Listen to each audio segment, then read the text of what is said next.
Olá a todos, sejam muito bem-vindos ao Fica Mais, um canal criado para trazer um conteúdo reflexivo e que apoia as pessoas que desejam uma vida com mais significado, trazendo sempre pessoas que se destacam na área da espiritualidade, religiosidade e fé. Hoje é um dia muito especial, porque nós vamos começar a primeira temporada do canal. Nosso primeiro convidado é o Arthur Valadares. O Arthur é engenheiro mecânico, mora em São Carlos, é palestrante espírita, integra a Associação Espírita Obreiros do Bem e é um dos fundadores e coordenadores do NEP Paulo de Tarso. NEP é o Núcleo de Estudos Espíritas do Evangelho. O Arthur é marido da Flávia e é pai do Timóteo. Arthur, muito obrigada. É uma alegria muito grande poder estar aqui contigo. Obrigada pelo aceite do convite e obrigada por partilhar o teu tempo e a sabedoria que sempre nos traz no teu canal. Muito obrigada. Eu agradeço, Raquel, pelo convite, pela oportunidade da gente estar aqui conversando sobre temas tão importantes para todos nós, à luz do Espiritismo. Esperamos trazer aí contribuições que sejam valiosas, que sejam úteis àqueles que nos acompanharão. E desde já ficam aqui os meus votos de muito sucesso nesse projeto, nessa empreitada, que ele possa levar muita luz a muitos corações. Muito obrigada, Arthur. É mesmo essa a nossa intenção. Então, Arthur, não tem como começar um programa que vai falar basicamente de espiritualidade e religiosidade sem falar dessa que é, na nossa opinião, é a pergunta primordial. É a pergunta sobre a criação em si. Há, Arthur, uma inteligência que explique a criação do universo e a vida como a gente conhece? Essa, como você mesma disse, é uma questão magna da filosofia de há muitos séculos. Não foram poucos os pensadores que se debruçaram sobre essa questão, pensadores dos mais diversos âmbitos, desde filósofos, a matemáticos, a religiosos, a educadores, enfim, de tantas e tantas áreas, porque no fundo é uma questão que está entranhada na própria essência do ser. Dentro da perspectiva espírita, reconhecendo-nos como espíritos, todos nós nascemos já com essa busca introjetada lá no mais íntimo de nós.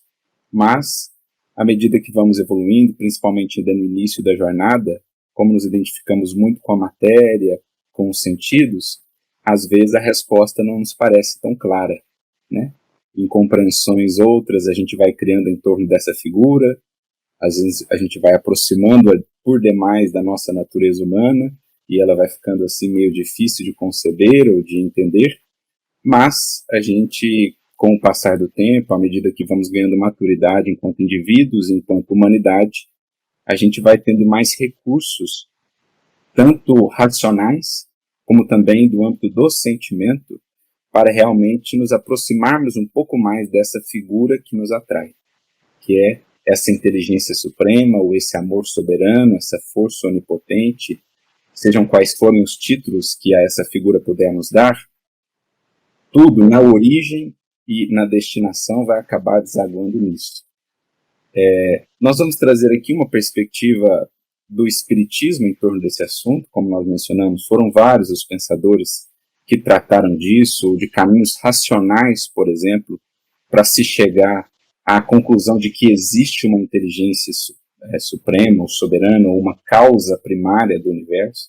A gente poderia citar Aristóteles com o seu motor primeiro, a gente poderia citar São Tomás de Aquino com os seus caminhos de tentar provar a Deus pelas vias racionais, poderíamos citar Santo Agostinho, enfim, tantos e tantos pensadores. Mas vamos lá ao Livro dos Espíritos, e Kardec, ao compor essa obra em conjunto com os espíritos, ele começa justamente por essa questão. Como nos dizer que ela é o edifício de tudo mais que foi construído dentro da visão espírita do universo, do cosmos, do ser, do destino. Então ele começa perguntando o que é Deus, que é Deus, partindo de uma premissa, a premissa já da existência de Deus. Embora ele vá também conversar com os espíritos sobre essa questão, indagando como nós poderíamos chegar racionalmente a encontrar essa resposta. Existe ou não existe o Criador? Se na primeira pergunta ele já admite essa premissa, porque pergunta diretamente aqui a Deus, depois ele pergunta sobre as provas da existência de Deus. E uma dessas provas, ou um dos princípios que os Espíritos vão nos apresentar para nos conduzir racionalmente à concepção de que Deus existe, que é preciso que exista esse ente maior do que a própria criação, esse ser incriado, esse ser que transcende o tempo, a própria noção de eternidade, é um axioma muito utilizado em nossas ciências, no mundo ainda hoje, né? Um axioma, digamos, universalmente aceito, de que não é efeito sem causa. Todo efeito pressupõe uma causa anterior. Então os Espíritos dizem, olha, partamos desse axioma e perguntemos a nós mesmos, quem fez aquilo que a criatura humana ou que os homens não criaram? Então a gente pode ir remontando pelas vias do raciocínio e do pensamento a origem das coisas e a gente vai passando de um efeito a uma causa. Essa causa, por sua vez, é efeito de outra causa. Essa causa, por sua vez, é efeito de outra causa. E assim a gente vai indefinidamente até o momento em que a gente precisa chegar num ponto de partida, né? Caso contrário, nós conceberíamos que o nada pode produzir alguma coisa, que seria negar esse próprio axioma de que todo efeito tem uma causa. Então eles partem de uma coisa bem simples, um axioma bem elementar, para nos levar racionalmente a isso. Alguns dirão, mas isso nem todos aceitarão essa proposta, esse caminho racional. É claro, né, no estágio em que estamos, espíritos ainda não tão evoluídos assim, muitas das vezes a nossa percepção do universo, ela não abarca o todo, ela tem dificuldades de compreender esse todo.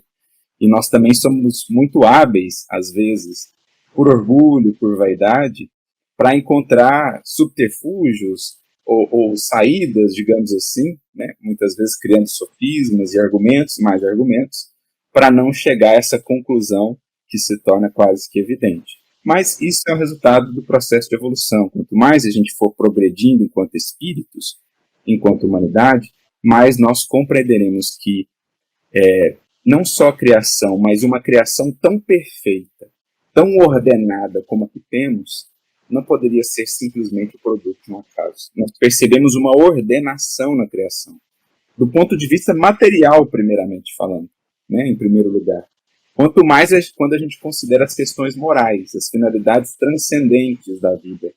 Aí que a gente percebe que essa ordenação, que esse propósito, que esse sentido da criação é ainda mais belo, mais sábio, mais perfeito do que nós imaginávamos. Então a gente acaba desaguando nisso. Aqui, até agora, a gente falou mais das vias racionais. Existirão muitas, os espíritos partem desse axioma.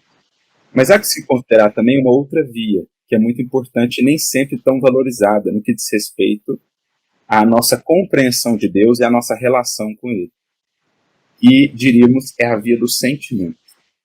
Porque a nossa razão, por vezes, pode nos enganar. Muitas das vezes, ela estará enviesada pelo orgulho, pelas ideias preconcebidas que nós trazemos, por certas resistências.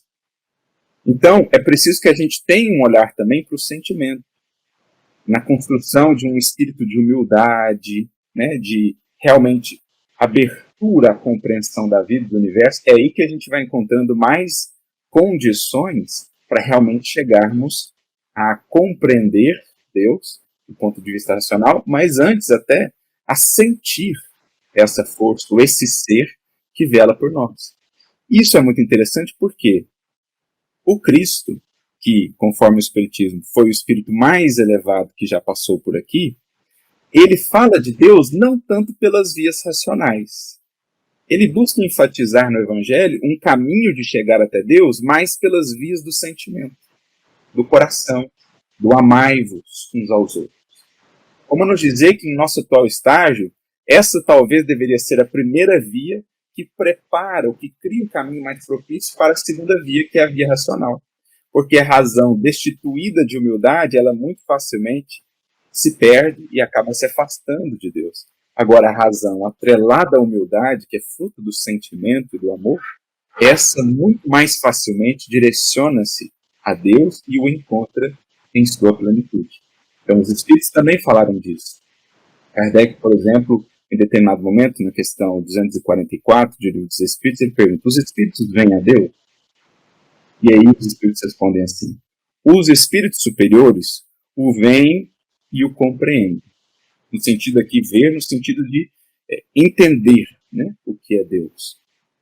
Agora, os espíritos inferiores, que é a nossa condição ainda, dizem eles, o sentem e o adivinham. O que os espíritos superiores querem dizer com isso? No nosso atual estágio, o caminho mais propício para a gente ir se aproximando de Deus por hora, até ajudando a gente também a encontrar Deus no âmbito da razão, é o caminho do sentimento. É o caminho do amor que vai nos dando uma certa sensibilidade, uma capacidade intuitiva de perceber, olha, tudo isso que aí está não funciona às cegas. Existe uma força que vela pela criação, existe uma força que vela por todos nós. Então, uma sensibilidade do espírito que prepara uma intuição que elabora caminhos mais lúcidos para que a razão esclarecida e humilde possa, então, se aproximar de Deus. Então, a gente trouxe aqui uma pincelada geral, essa questão, como foi dito, da mais alta filosofia, talvez a questão mais debatida na história da filosofia, seria a pretensão tentar resumi-la aqui em poucos minutos, mas a gente tentou dar essa pincelada geral para mostrarmos que existem as vias racionais, o Espiritismo vai nos falar muito disso, Kardec vai fazer um estudo fantástico sobre Deus, por exemplo, no livro A Gênese, no capítulo 2, em que ele vai estudar a natureza divina, os atributos de Deus de maneira assim, com uma lógica irretorquível, digamos, mas a gente não pode descuidar do caminho do sentimento, porque na ausência da humildade, muitas vezes a nossa visão fica limitada, fica cega para certos aspectos, e Deus ele se expressa na criação de maneira muito sutil. Por isso Jesus já dizia: glória te dou, ó Pai, porque ocultastes estas coisas aos sábios e entendidos e as revelaste aos pequeninos, ou seja, aos humildes. É lindo, Arthur, obrigada. E sem dúvida nenhuma que a humildade é um sentimento que a gente tem que, no nosso dia a dia, praticá-lo mais, não é, Arthur? Porque a humildade traz consigo a verdade, não é? Nós, quando estamos muito vaidosos, corremos o risco de errar e erramos mais vezes. Mas se essa é a pergunta basilar, uma pergunta primordial, a próxima pergunta acho que é a pergunta que nós mais vezes nos fazemos ao longo da nossa caminhada, né? Vida fora, que é: por que é que existimos? Qual é o sentido da vida? Arthur, eu sei, essas duas primeiras questões dariam, qualquer uma delas daria o nosso tempo todo, né? Só para falar delas, mas se você puder falar desta, que eu também acho que é uma questão muito importante. De novo, vamos ao mestre dos mestres, né? A Jesus, porque em determinado momento no Evangelho ele volta-se para todos nós, né? Não só para os que o ouviam lá naquele tempo, mas para todos nós aí do futuro. Ele diz: eu vim para que tenham vida e a tenham em abundância. É interessante que ele tenha dito isso, porque em tese os que estavam ali do lado dele estavam vivos, né? E ele, no entanto, diz: eu vim para que vocês tenham vida, né? Deve ter gerado até uma certa incompreensão, mas como assim? Nós não estamos vivos? E eu acho que aí está a chave da compreensão em torno da vida. Nós precisamos diferenciar o simples existir do que de fato seja viver. Eu gosto muito de uma definição do Emmanuel, né, que era o benfeitor, o espírito orientador do Chico Xavier, nosso querido Chico Xavier. Ele dizia assim: a vida é a experiência digna da imortalidade. Então, olha a dimensão que ele está dando para o que é viver. Enquanto a criatura simplesmente se identifica com a matéria, com aquilo que ela pode tocar, com aquilo que ela pode comprar, com aquilo que é palpável, com aquilo que os seus sentidos alcançam, ela ainda não descobriu o que é viver. Ela está no âmbito do existir, atender às necessidades fisiológicas, trabalhar para angariar os recursos materiais, alimentar, nutrir o corpo, fazer sexo, isso, aquilo, outras demandas, as questões do mundo. Então é o simples existir ainda. Por quê?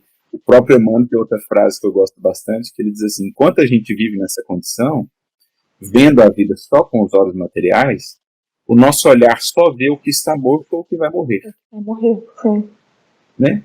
Então, eu só vejo o que está morto ou o que está a caminho da morte, no sentido aqui de deterioração, porque tudo que é da matéria, do pó veio e ao pó retornará, inclusive o nosso corpo. Então, viver à luz do Espiritismo, à luz do Evangelho, é começar a considerar no nosso horizonte, na nossa perspectiva de pensamento, de metas, aquilo que não está sujeito ao domínio do tempo. Aquilo que não está tão sujeito à impermanência da matéria. Aquilo que não está fadado a retornar ao pó. Então eu começo a viver de fato a partir do momento que eu começo a identificar em mim essa natureza que transcende a matéria. Quando eu volto para mim mesmo, mergulho em mim e começo a perceber, puxa, há algo em mim que é maior do que a matéria. A matéria do meu corpo está transformando-se a todo tempo, no entanto, tem uma unidade que se mantém.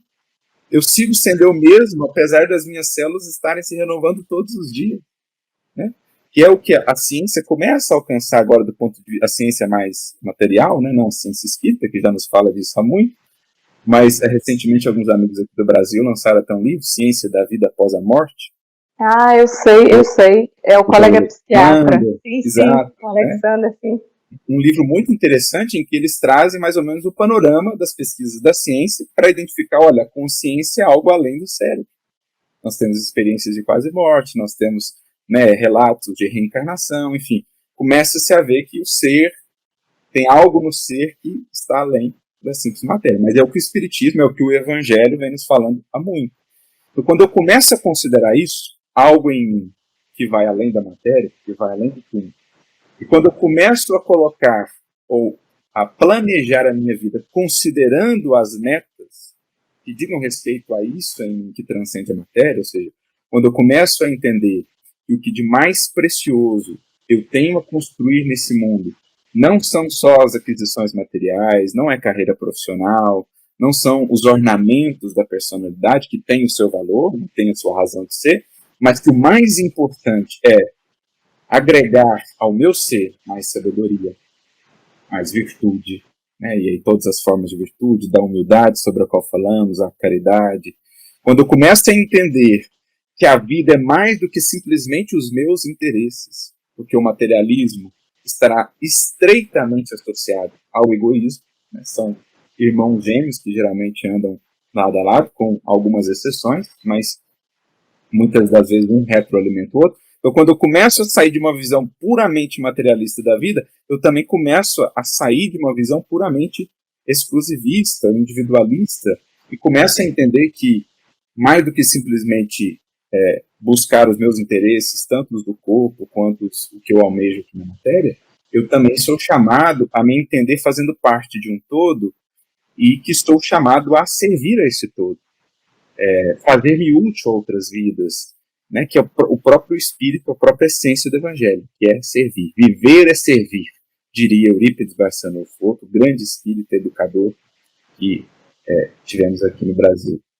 Então, eu acho que é mais ou menos por isso, assim, a vida ela vai ganhando dimensão, ela vai se expandindo, ela vai se tornando cada vez mais abundante, como nos disse Jesus, à medida que o ser reconhece que ele é mais do que o corpo, que a vida é mais do que uma existência e que as metas primordiais não são aquelas que dizem respeito ao que aqui fazemos de passagem, mas aquilo que realmente engrandece o meu ser, do ponto de vista intelectual, do ponto de vista moral, e também os seres, as vidas ao meu redor.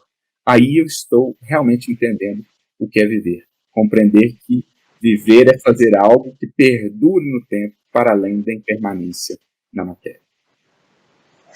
É interessante isso que você diz, porque nessa perspectiva, a morte então não é a antítese da vida.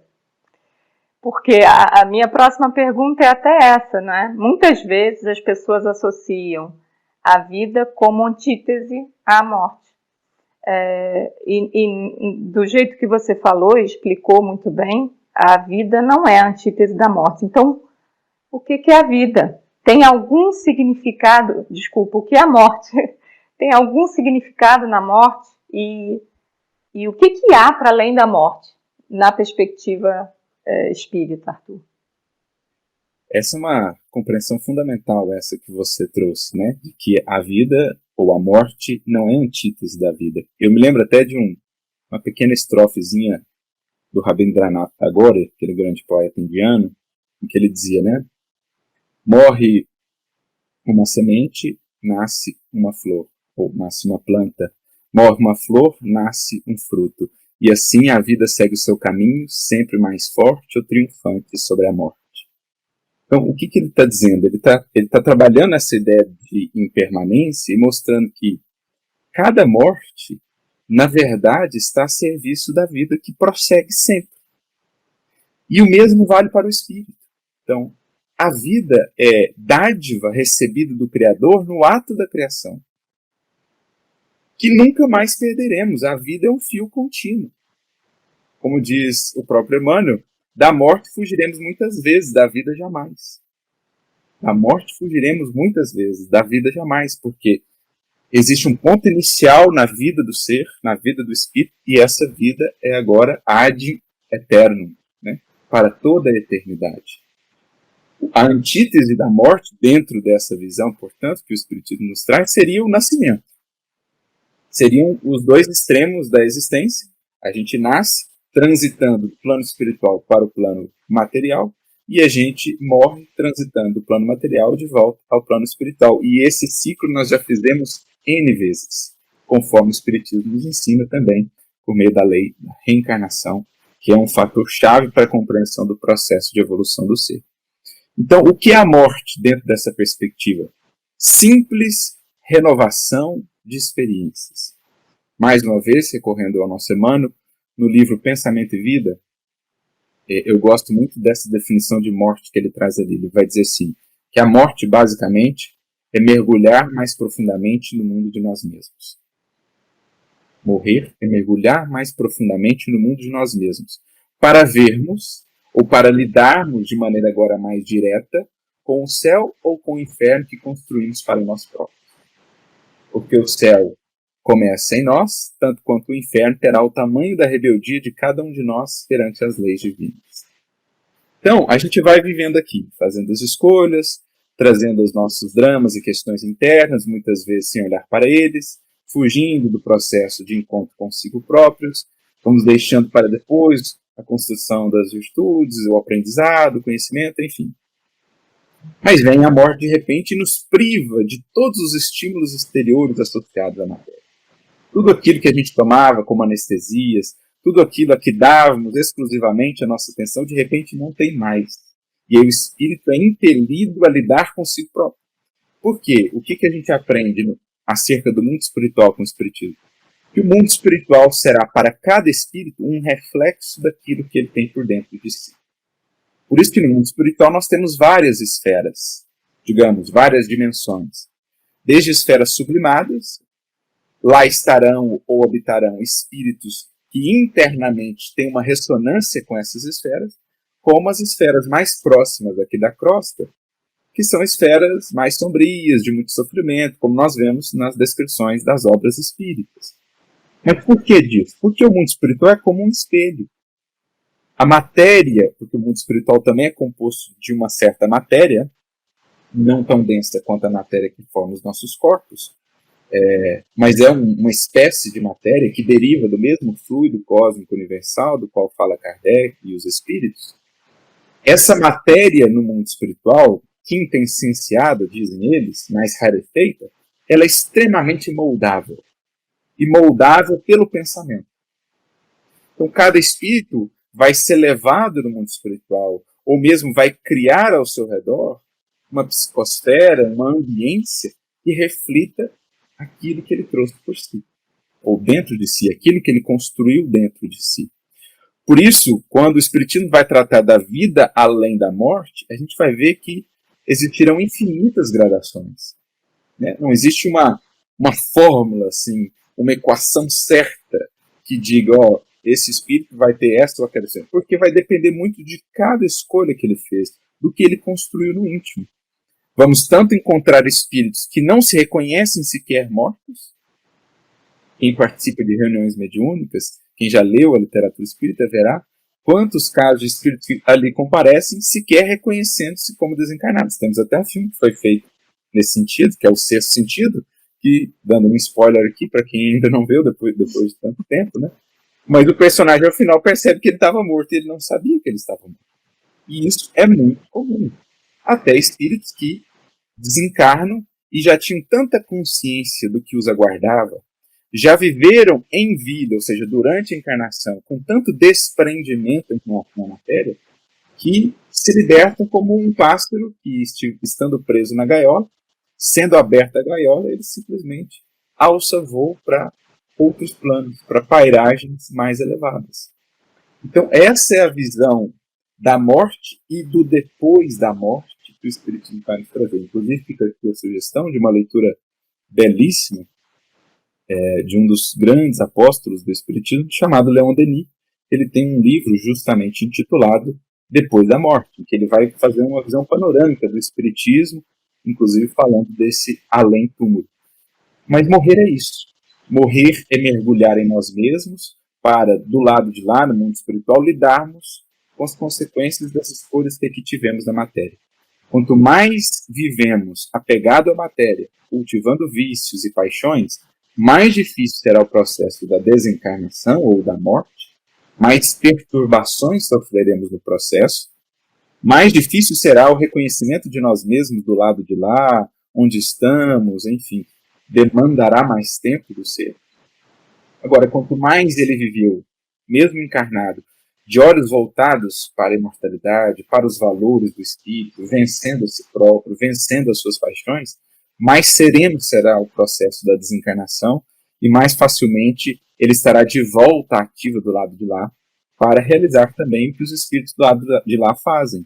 Lá também existe trabalho, lá também existe organização, lá também existe estudo, lá também existe busca no processo preparatório até uma futura reencarnação. Então a gente resumiu aqui o quadro da vida espírita. Kardec tem um artigo muito interessante na Revista Espírita chamado Quadro da Vida Espírita. A gente tentou resumir, mas basicamente é isso. A morte é simplesmente uma servidora da vida, convidando cada espírito a analisar melhor o que fez de si na última encarnação ou até ali.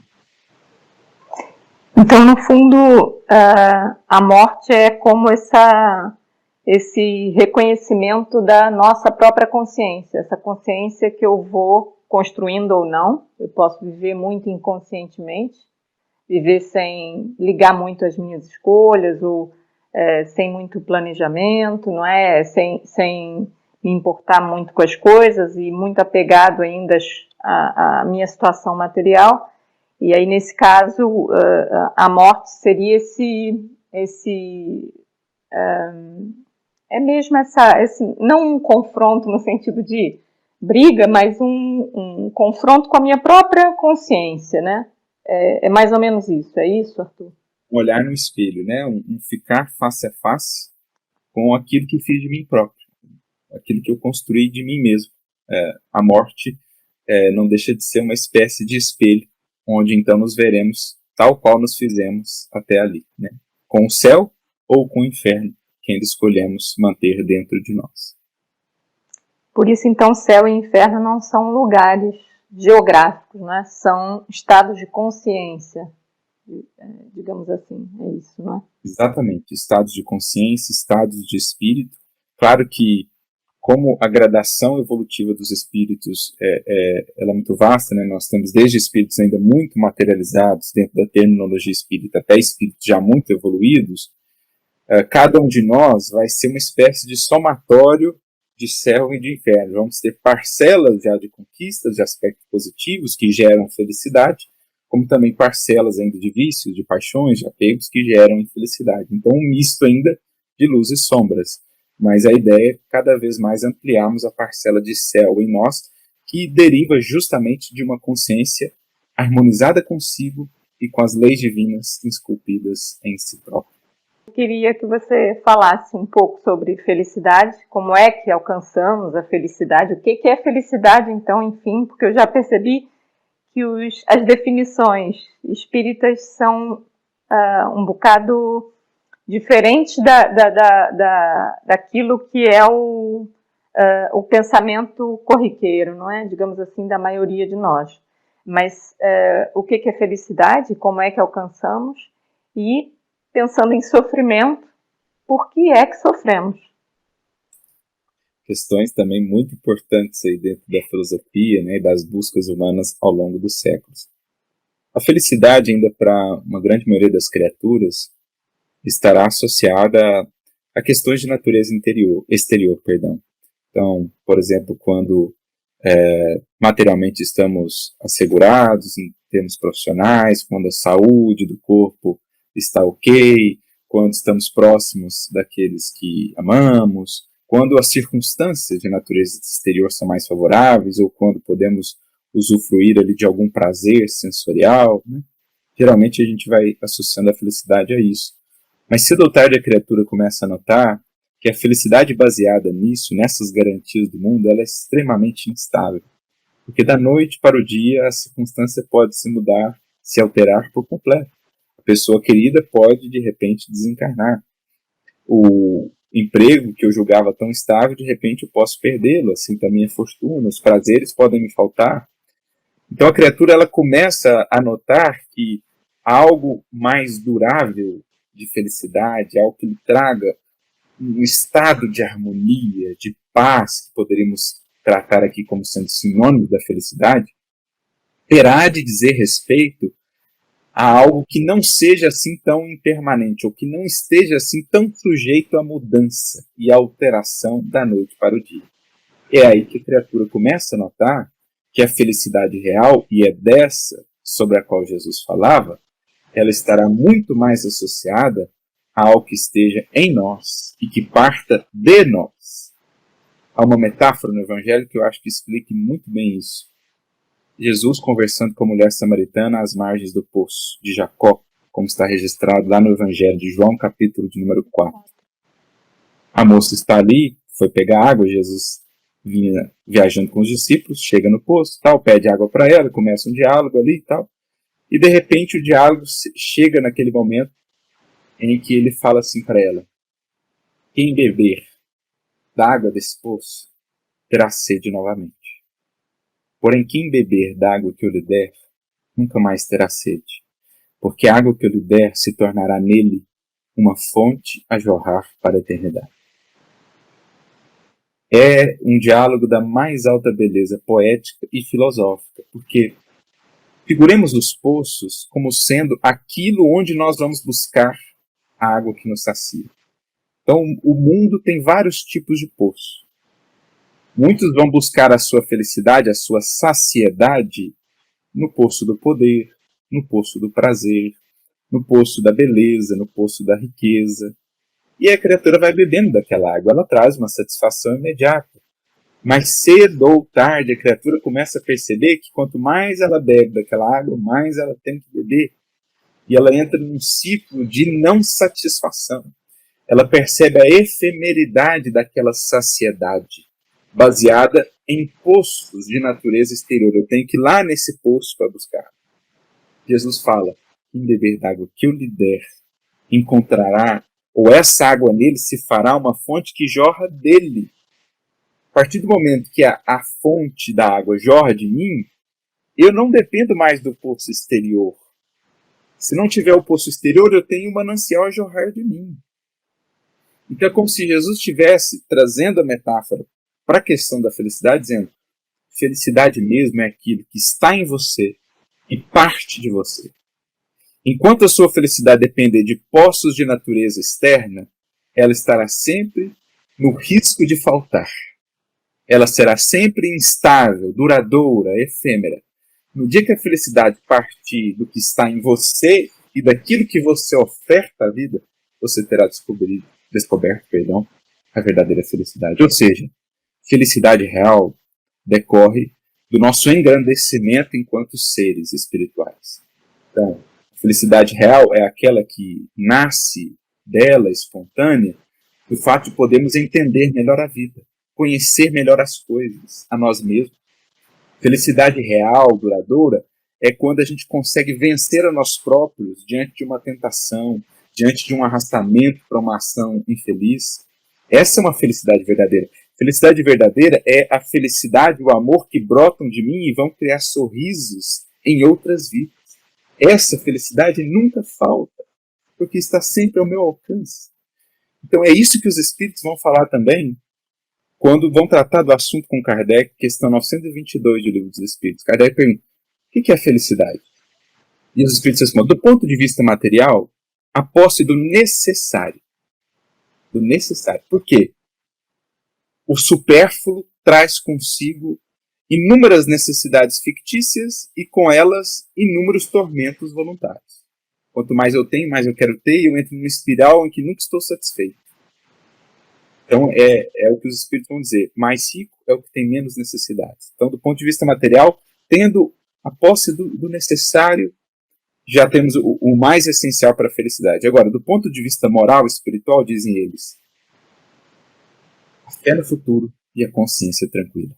Ou seja, a sensação de quitação perante a vida, perante a própria consciência, com a lei divina, é o que de mais seguro nós podemos ter em termos de felicidade. Porque ao fim e ao cabo, o que importa é o que eu vou sentir quando colocar a cabeça no travesseiro. Ao fim e ao cabo é isso. Quando eu desencarnar, o que importa é o que vai estar aqui dentro. Porque tudo mais vai ficar de títulos a honrarias, a aplausos e tudo mais. Então, consciência tranquila. E uma visão de futuro. Fé no futuro no sentido de um propósito, algo que me mova, algo que me faça ver que a vida é mais do que as dores e sofrimentos de agora. E aí, nesse sentido, a felicidade pode ser entendida até num contexto de sofrimento, num contexto de dificuldade. Os mártires entravam no circo cantando. Por quê? A felicidade deles projetava muito além da morte iminente, de tudo que sofreram lá nas prisões. E aí entramos na segunda questão que você falou do sofrimento. O sofrimento ele vai ter várias funções na criação. E várias causas, digamos assim. Existe um sofrimento que é um sofrimento mais, digamos assim, básico, que ele cumpre a função de estimular o ser ao progresso. Então, por exemplo, vamos pensar na humanidade nos seus primórdios. A gente estava ali começando a se organizar e a gente tinha que, por exemplo, para conseguir comer, inventar melhores instrumentos. Para nos proteger da intempérie, que nos fazia sofrer, que nos gerava incômodo, a gente tinha que inventar vestimentas, buscar melhores moradias. Então, aqueles sofrimentos impostos pelo meio, eles impulsionavam, funcionavam como aguilhões para que o ser humano, o espírito, usasse a inteligência progredindo. Então, é o que Emmanuel vai chamar também, André Luiz, outro espírito que escreve por meio de Chico, de dor aguilhão, de dor evolução, que são vividos por todos nós da matéria, né? A matéria ela impõe restrições, ela impõe desafios que geram incômodos, e esse incômodo me mobiliza a usar a inteligência, a trabalharmos em conjunto para resolvermos as questões. Então, essa é uma causa, digamos, do sofrimento. Uma parcela dos sofrimentos diz respeito a isso. Mas existe outra, que é a seguinte: qual a finalidade do sofrimento? Vamos à primeira questão da terceira parte do Livro dos Espíritos, que trata das leis morais, da lei natural. Kardec pergunta, o que se deve entender por lei natural? Ou por lei divina? Os Espíritos respondem. Então, a lei natural é a lei divina.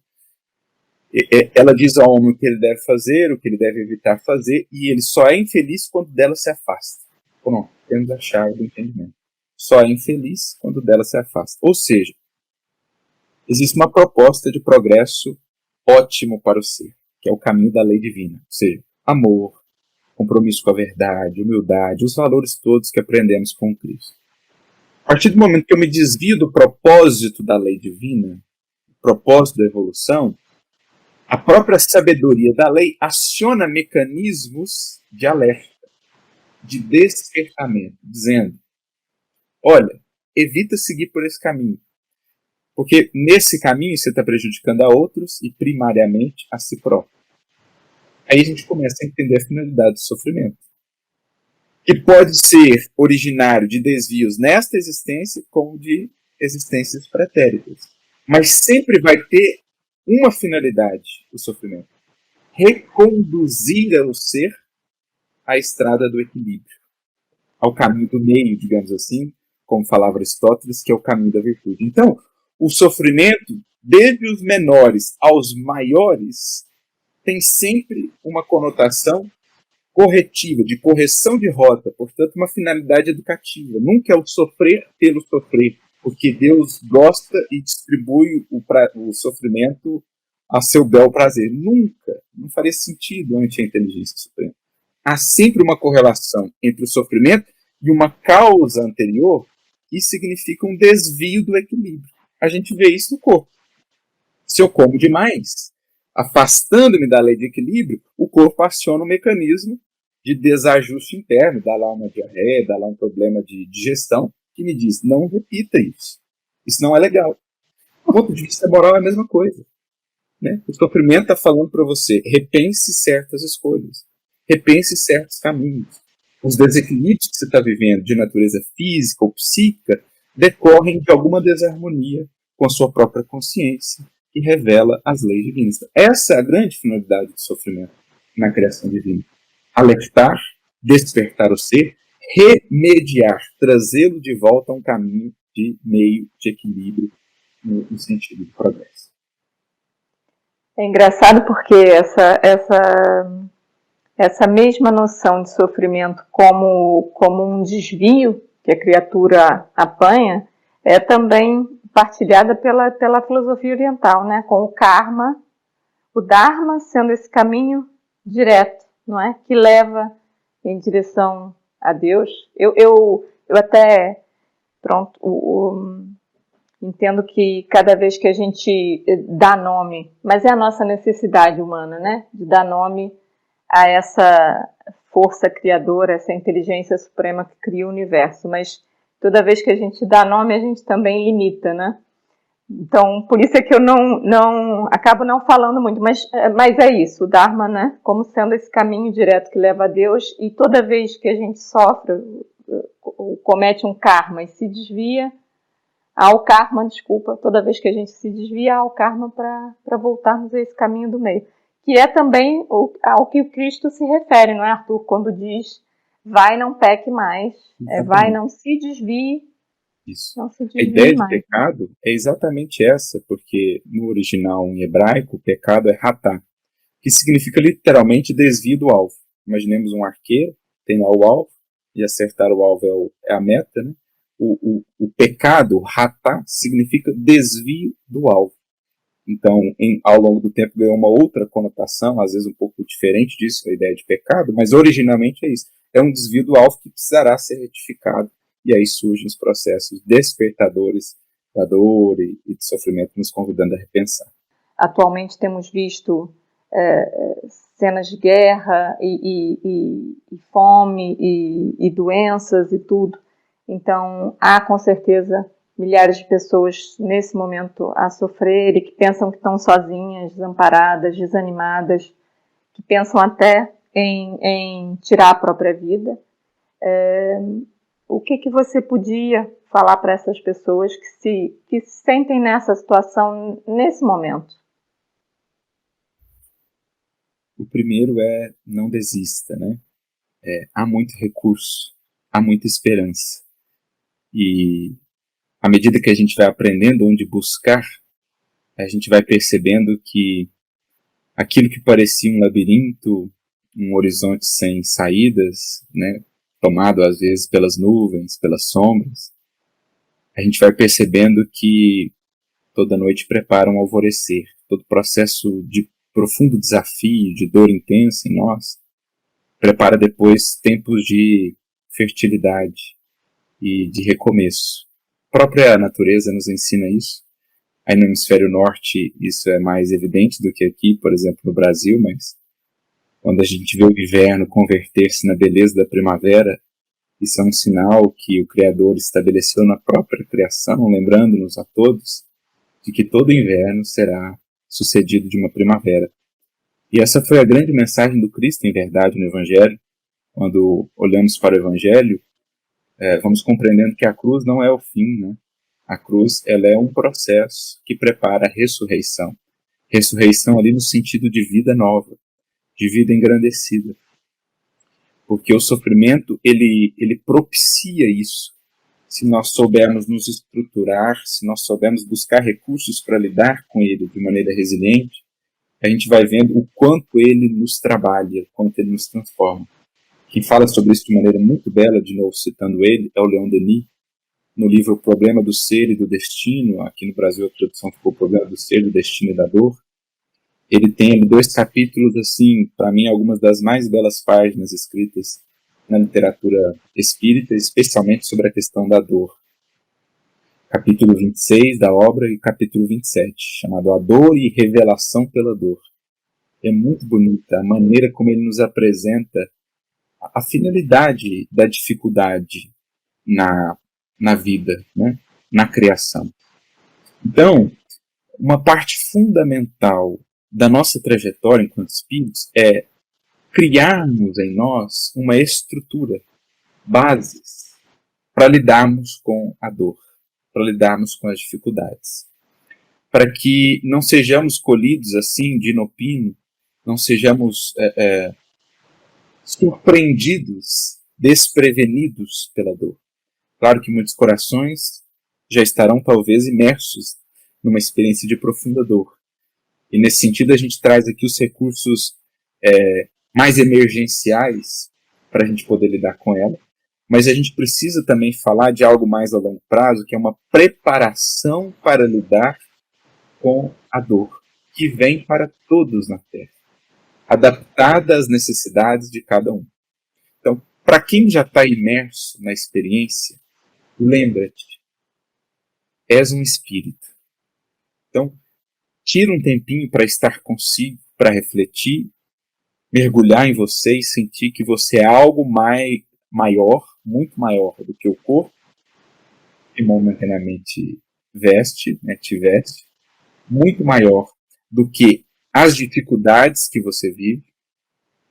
Recorra à prece, não menospreze o recurso da prece, porque diante de tudo que nós estamos falando aqui, nós entendemos que a vida agora não é só o que nós podemos ver e tocar. Existem seres que nos amam profundamente que nós não podemos ver aqui agora. Alguns até podem, os ditos médiuns, mas muitos de nós não. Mas que nos amparam e que estão imensamente dispostos a nos sustentar nesses momentos mais desafiadores. Então, não te esqueças da prece. Não te esqueças de uma leitura edificante, porque é importantíssimo concentrar a nossa mente naquilo que alimente em nós a esperança, a luz, a fortaleza, né, que acenda horizontes para nós. Se a gente se deixa tomar pela dor e entrar por caminhos em faixas de pensamento de pessimismo, vai ficando cada vez mais insuportável, vai parecendo cada vez mais incontornável, quando é contornável, quando é possível de ser superado. Então, momentos difíceis, prece, leitura, música, algo que te eleve a faixa para que você consiga passar por aquele momento mais desafiador e depois extrair as lições e se fortalecer no processo.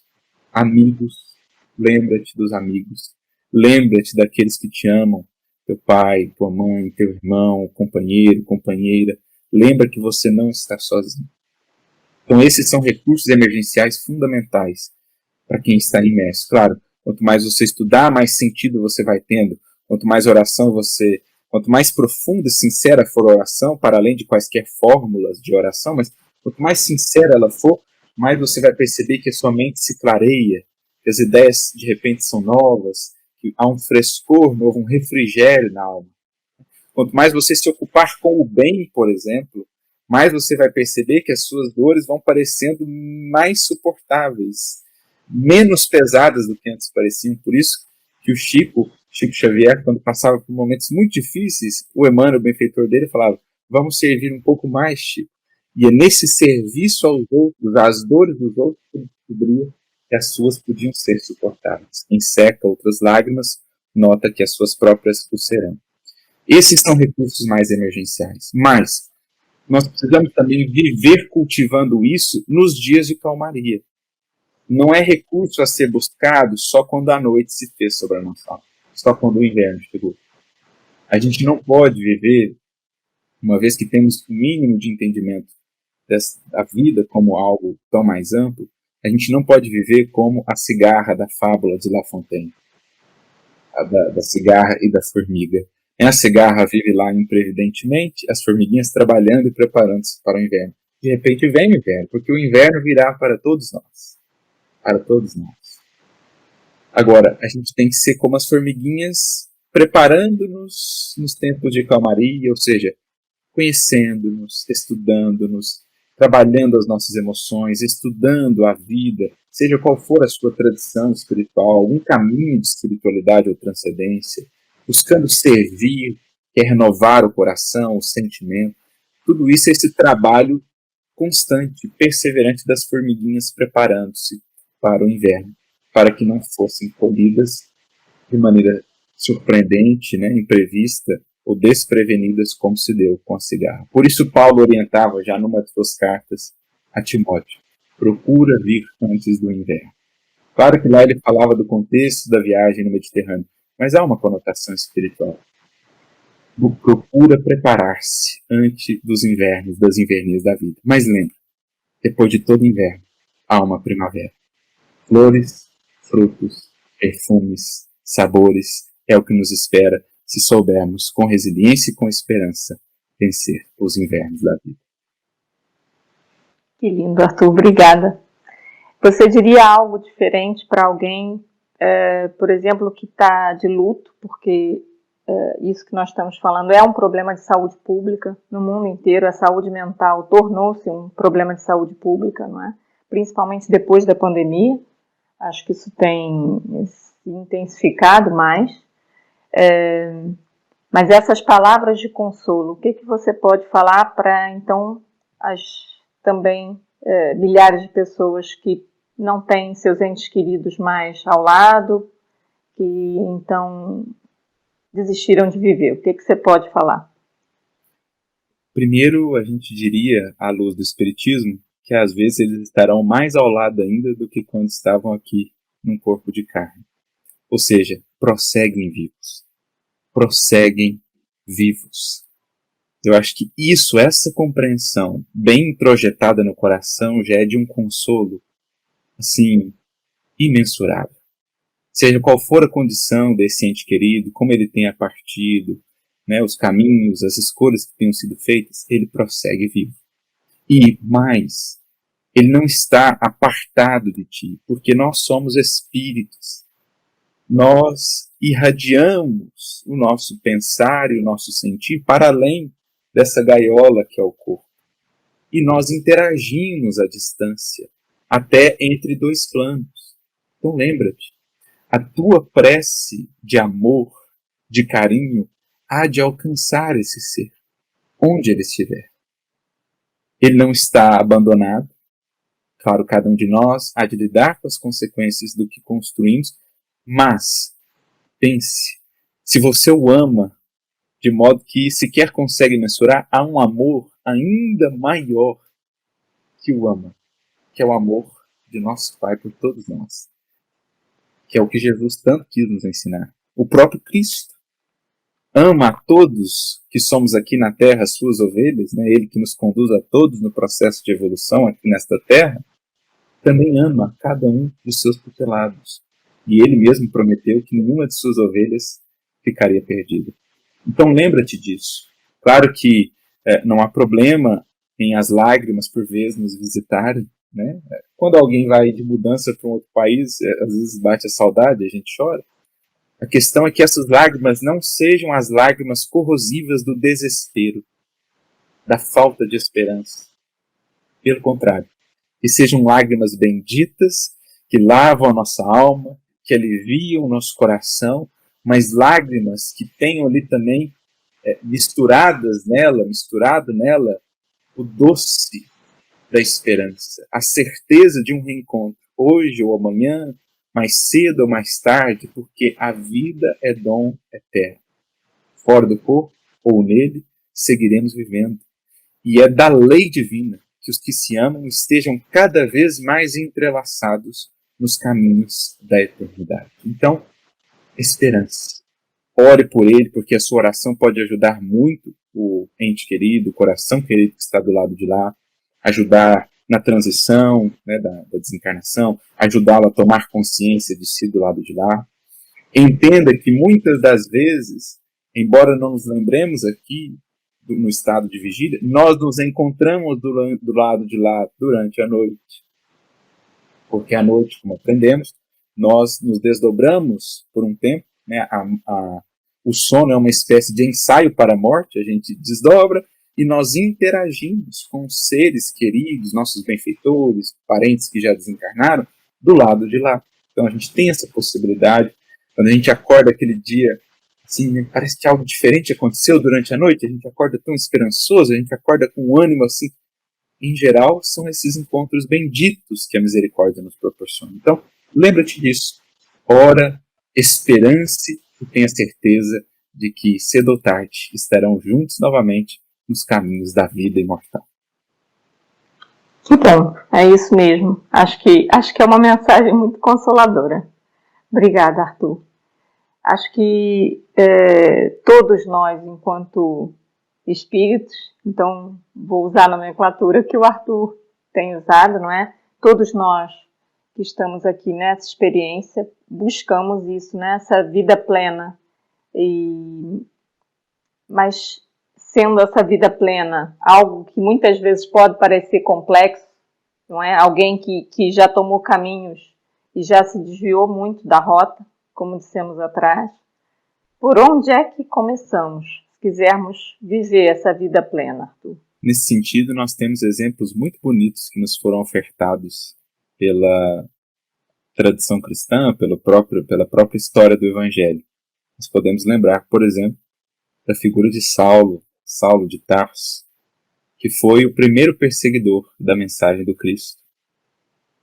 Ele que foi o responsável pela morte de Estevão, que se entregou ali a um ódio, a um fanatismo, a ponto de perseguir a tantos, mas que teve aquele inolvidável encontro com Cristo às portas de Damasco.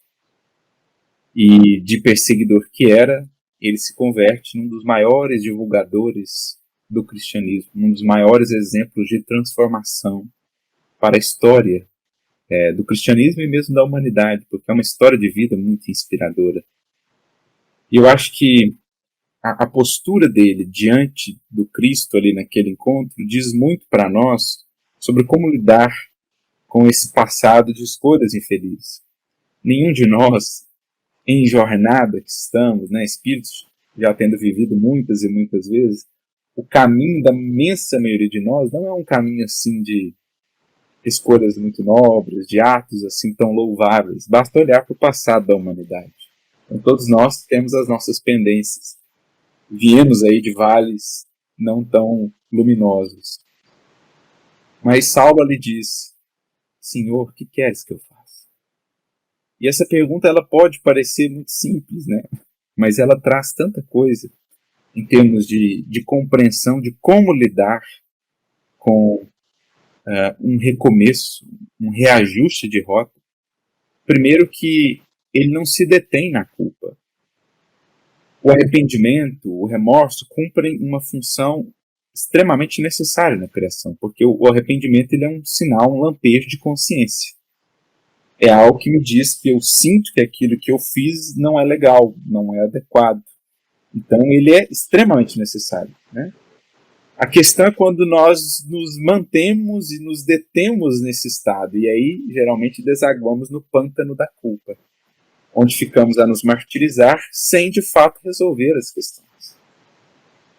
A culpa, ela geralmente é uma estagnação do ser, que fica preso às consequências daquele ato, daquelas escolhas infelizes, mas não se predispõe a ir na causa daquilo e retificar aquilo. Então Saulo está dizendo assim: olha, Senhor, o que queres que eu faça? Reconheci os meus equívocos, mas agora eu volto o meu olhar, o meu coração, as minhas mãos para um agir diferente. Então é trocar a culpa por um assumir responsabilidade. e entender que a melhor maneira de lidar com os desvios de outrora é retificar os caminhos de amanhã. A melhor maneira de readequar a sementeira infeliz de outrora é lançar melhores sementes para amanhã. É ocupar-nos no bem que antes não nos atraía ou com o qual não nos afinávamos. Isso vai demandar de nós um imenso esforço de perseverança, de disciplina. A gente vê pela jornada de Paulo, né? Ele não se tornou o grande apóstolo da noite para o dia. Ele teve toda uma jornada de lidar com os seus remorsos, de renovar sentimentos, de preparar-se, de estudar, de conhecer, mas acima de tudo de perseverar, tendo em vista aquela esperança. Porque, à luz da compreensão que o Espiritismo nos traz, bom, a vida é para a eternidade. Então sempre é tempo de começar. Eu posso estar aproximando-me da desencarnação, posso ter lá já uma idade mais avançada. Mas para o espírito isso é o quê? Eu começo aqui, depois que eu perder o corpo, eu sigo do lado de lá. Então há sempre tempo de recomeçar, então há sempre um horizonte de esperança.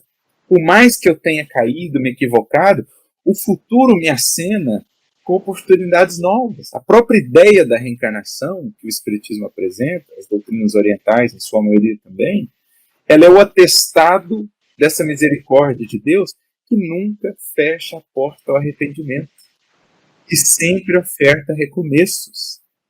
Então, a gente pode começar agora, como dizia o Chico, né, Chico Xavier, uma frase atribuída a ele, ninguém pode voltar e fazer um novo começo, mas cada um pode começar agora e fazer um novo fim.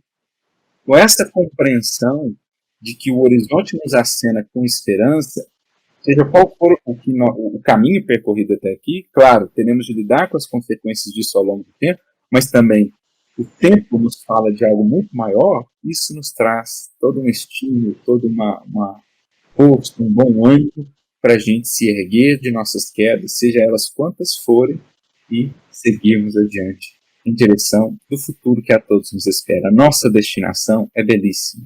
O que nos aguarda no infinito da obra divina é belíssimo. Então, esperancemos agindo, porque esperançar também não é simplesmente esperar, é esperar fazendo a parte que nos cabe. Que bom, Arthur. Obrigada, mais uma vez, obrigada. Acho que para terminar, ia te pedir só um pensamento, uma reflexão que nos ajude a buscar dentro de nós as respostas para todas as indagações que temos vindo buscar fora. Acho que o Evangelho fala muito disso também, não é? O Cristo tinha muitas parábolas que remetiam a essa vida interior. E o que você pode, então, deixar de pensamento para inspirar a nossa reflexão? Muito bom isso que você trouxe, querida, porque era justamente o que a gente gostaria de falar. Nesses tempos que nós vivemos, né, tão desafiadores para a humanidade, pelos cenários novos que nos são apresentados, né, é uma era de velocidade, é uma era de muita conectividade, é uma era de tanta e tanta informação. Então, a gente está cercado por muitos e muitos estímulos, por muitos e muitos convites, distrações, arrastamentos, tentações. E para um espírito encarnado na Terra nesse tempo, é desafiador lidar com todo esse montante de injunções externas. E aí torna-se ainda mais patente a importância de construir e cultivar vida interior. Como você bem frisou, boa parte das parábolas de Jesus dizia respeito a questões de intimidade. Então, é a semente dentro do solo, é o tesouro enterrado dentro da terra, é a ostra, que é a pérola que é produzida dentro da ostra, e assim a gente poderia pensar em vários casos. Né? Então, o Cristo está a frisar ali a importância de se construir e cultivar a vida interior. Porque já se disse que quem não tem vida interior cultivada acaba por se tornar escravo das circunstâncias exteriores. Então, eu sou levado de roldão pela vida. Eu sou levado, às vezes, pelos movimentos de massa, eu sou levado pelas circunstâncias, e aí não há estabilidade que se mantenha, não há felicidade e paz que se mantenham se eu sou assim tão volúvel ante o cenário exterior. Eu preciso construir uma solidez interna que me ajude a fazer face à impermanência exterior. Né?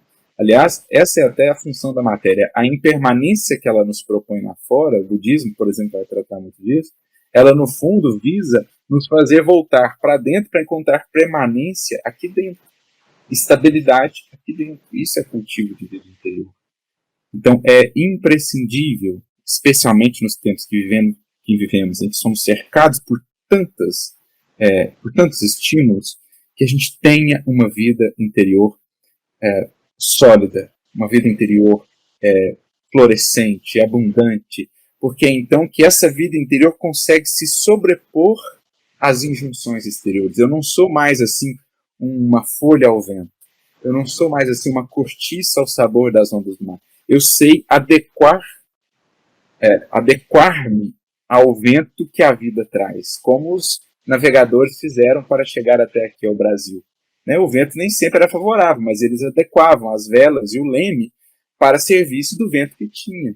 Isso é ter esse controle da vida, que é sempre de dentro para fora.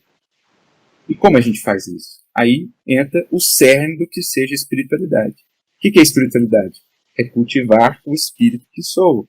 Cultivar, portanto, os valores do ser.